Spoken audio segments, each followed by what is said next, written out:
कैसे हुई कलयुग की शुरुआत? क्या है कलयुग? पाप, दरिद्रता, अधर्म, छल कपट, ईर्ष्या, द्वेष, ये सब पहचान है कलयुग की। कलयुगी मनुष्य अपने फायदे के लिए कुछ भी कर सकता है, किंतु क्या आप जानते हैं कि ये तो सिर्फ शुरुआत है, अभी तो कलयुग का इससे भी भयावह रूप बाकी है। पर कैसे और आखिर क्यों हुई थी कलयुग की शुरुआत? क्या थी वो छोटी सी भूल जिसके कारण कलयुग धरती पर आया और किसने की थी ये भूल? अगर आप भी जानना चाहते हैं तो वीडियो को अंत तक जरूर देखिएगा। बचपन से हम अपनी नानी दादी के मुंह से इस कहावत को सुनते चले आ रहे हैं, रामचंद्र कह गए सिया से ऐसा कलयुग आएगा, हंस चुनेगा दाना तिनका, कौवा मोती खाएगा। पौराणिक ग्रंथों में कुल 4 युग बताए गए हैं और उन युगों के नाम कुछ इस प्रकार से हैं: सतयुग, त्रेता युग, द्वापर युग और अंत में आता है कलयुग। कलयुगों की गणना में 4 युगों का वर्णन किया गया है: 17,28,000 वर्ष का सतयुग, 12,96,000 वर्ष का त्रेता युग, 8,64,000 वर्ष का द्वापर युग और अंतिम 4,32,000 वर्ष का कलयुग। कलयुग का अर्थ होता है कली की आयु, अंधकार का युग, उपदुख की उम्र, झगड़े और पाखंड की उम्र। अर्थात कलयुग सभी युगों में सबसे विनाशकारी, दुखदायी और अधर्मी युग है,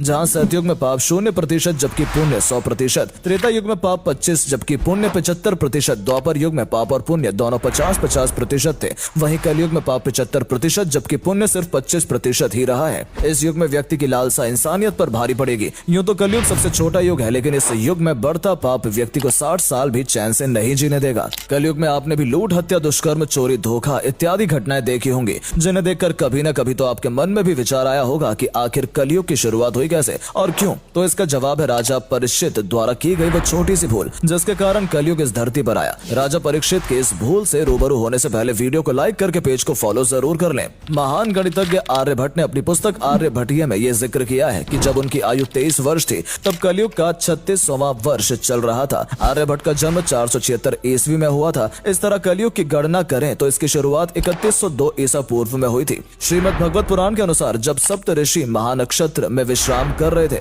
तब काली काल का प्रारंभ हो गया। ये वो काल था जब महाभारत का अंत होने को था। महाभारत के अंत के साथ ही द्वापर युग का भी अंत नजदीक था। भगवान श्री कृष्ण धरती पर अपना उद्देश्य पूरा कर वैकुंठ धाम वापस लौट गए थे। इधर धरती पर बढ़ती हिंसा, पाप और रंज को देख पांडव भी अब यहाँ नहीं रुकना चाहते थे, इसीलिए उन्होंने सब कुछ त्याग कर मोक्ष यात्रा पर जाने का निर्णय लिया और राजपाट सिंहासन अर्जुन के पौत्र अभिमन्यु और उत्तरा के पौत्र परीक्षित को सौंप दिया। परीक्षित का राज्याभिषेक कर उन्हें सारी जिम्मेदारियां सौंपी और खुद अर्जुन, सहदेव, नकुल, भीम और द्रौपदी सहित मोक्ष की यात्रा के लिए हिमालय की ओर निकल गए। इधर श्री कृष्ण, युधिष्ठिर आदि के बिना राजा परीक्षित राजपाट अच्छे से चलाने और संभालने की कोशिश कर रहे थे। एक दिन की बात है जब धर्म रूपी बैल और पृथ्वी रूपी गाय सरस्वती नदी के किनारे मिले। पृथ्वी रूपी गाय नदी के किनारे बैठी रो रही थी, जिन्हें देख धर्म रूपी बैल ने कहा, हे देवी, क्या तुम ये देखकर अश्रु बहा रही हो कि मेरा एक पैर कटा हुआ है, या ये सोचकर परेशान हो कि अब तुम्हारे ऊपर पापियों का राज होगा? बैल की बातें सुनकर गाय भी अपनी परेशानी का कारण बताते हुए बोली, हे धर्म, तुम तो मेरी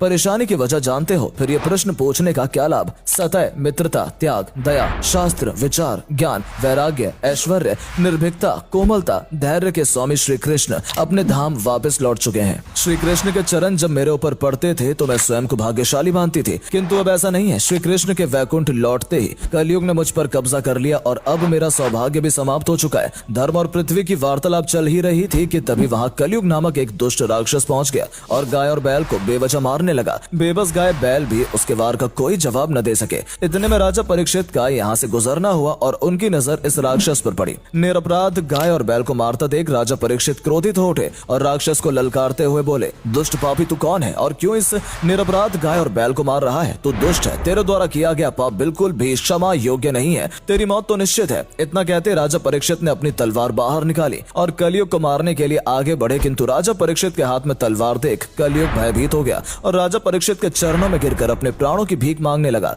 कलयुग को गिड़गिड़ाता देख राजा परीक्षित का भी मन पिघल गया और उन्होंने कलयुग को क्षमा करते हुए कहा, कलयुग तू मेरे चरणों में आ गया, इसीलिए मैं तुझे क्षमा करता हूँ, किंतु पाप, छल, कपट, ईर्ष्या, द्वेष जैसे कुवचनों का स्वामी तू ही है, इसलिए तू आज ही मेरे राज्य से निकल जा और फिर कभी यहाँ लौटने की भूल नहीं करना। ये सुनकर कलयुग ने बड़ी चालाकी से कहा, हे महाराज, पूरी पृथ्वी पर आपका ही शासन है, आप ही का राज है, ऐसे में मैं कहाँ जाऊंगा? आप कृपया मुझे पृथ्वी पर रहने के लिए स्थान प्रदान कीजिए। ये सुनते राजा परीक्षित सोच में पड़ गए और काफी सोच विचार कर कलयुग से कहा, ठीक है, असत्य, काम, क्रोध और मद का जहाँ भी निवास होता है तू वहाँ रह सकता है। किंतु कलयुग ने एक बार फिर चतुराई दिखाई और कहा कि राजा, ये स्थान मेरे लिए पर्याप्त नहीं है, अर्थात आप मुझे 5वां स्थान भी प्रदान कीजिए। कलयुग की मांग पर राजा परीक्षित ने स्वर्ण के रूप में उसे 5वां स्थान भी दे दिया, जिसके बाद कलयुग वहाँ से गायब हो गया। किंतु कुछ क्षण बाद वो राजा परीक्षित के मुकुट में आकर बस फंस गया क्योंकि वो भी स्वर्ण का था। इस तरह राजा परीक्षित की एक भूल पृथ्वी पर कलयुग के आने का कारण बनी। विद्वानों के अनुसार कलयुग अभी 5124 वर्ष का बीत चुका है, जबकि अभी 4,26,876 वर्ष शेष है। यानी कलयुग में अभी भी हम जो पाप, अधर्म, अशिष्टता देख रहे हैं, ये तो बस अभी शुरुआत है। अभी तो हमें इससे भी भयावह दृश्य देखना है। मार्कंडेय पुराण के मुताबिक कलयुग में गुरु का कोई सम्मान नहीं करेगा। ऐसी एक भी स्त्री नहीं रहेगी जो अपने पति के प्रति वफादार हो। सभी गैर मर्दों के साथ संबंध बनाएंगे और 8 से 10 साल की उम्र में ही गर्भवती हो जाएंगी। लालच, सत्ता, पैसा, इन सब के लिए कलयुगी मानव कुछ भी कर गुजरने को तैयार होगा। धर्म की अवहेलना की जाएगी, अधर्मियों का बोलबाला होगा, कामुकता या संभोग ही जीवन की एकमात्र जरूरत रह जाएगी। लोग बिना किसी कारण और भय के दूसरों की हत्या करेंगे, कस्में खिलौने की तरह तोड़ी जाएंगी। श्रीमद् भगवत गीता और भविष्य पुराण के अनुसार जब कलयुग अपनी चरम सीमा पर होगा, तब दुनिया में अधर्म भी अपनी चरम सीमा पर पहुंच जाएगा। चोरी, डकैती, लूट, हत्या, ये सब आम हो जाएगा। कोई किसी जरूरतमंद की मदद नहीं करेगा, उल्टा इंसान ही इंसान का दुश्मन होगा, अपने ही अपनों की जान लेंगे।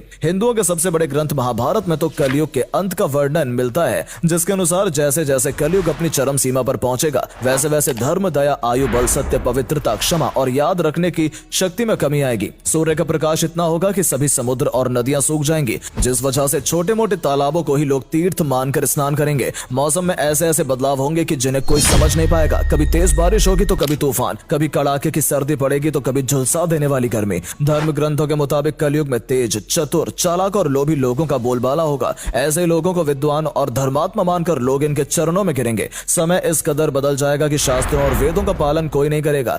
वहीं धर्म गुरु अपने फायदे के लिए लोगों का इस्तेमाल करेंगे। इन धर्म गुरुओं की बातें तो ज्ञान भरी होंगी, लेकिन आचरण राक्षसों के समान। और जब पाप, बुराई, दुराचार अपने चरम पर होगा, समझ लीजिएगा कि कलयुग का अंत नजदीक है। श्रीमद् भगवत गीता में कलयुग के प्रारंभ और अंत को लेकर जिक्र किया गया है। भगवत गीता के मुताबिक भगवान शिव ने भगवान विष्णु को इस संसार की जिम्मेदारी सौंपी थी और भगवान विष्णु ने ही भगवत गीता में कलयुग के आरंभ से जुड़े कुछ संकेत दिए थे। उनके मुताबिक जब एक स्त्री अपने श्रृंगार रूपी बाल काटने लगी, बच्चे माता पिता को घर से बाहर निकाल देंगे, बेटा अपने पिता पर हाथ उठा देगा। जब स्त्री अपने घर में असुरक्षित होंगी, चारों ओर असत्य का बोलबाला होगा, मनुष्य के अंदर से भय खत्म हो जाएगा और उसकी अकाल मृत्यु होनी शुरू हो जाएगी, तब समझ लीजिए कि कलयुग का आरंभ हो चुका है। हमारा आज का युग इन सभी बातों पर अमल करता हुआ नजर आता है। वहीं भगवत गीता में कलयुग के अंत को लेकर बताया गया है कि कलयुग के अंत का कारण एक स्त्री बनेगी। कलयुग का अंत बहुत ही खतरनाक होने वाला है, जिसमें इंसानियत तो दूर दूर तक देखने को नहीं मिलेगी। समाज हिंसक हो जाएगा, इस तरह इंसान ही इंसान का दुश्मन बन जाएगा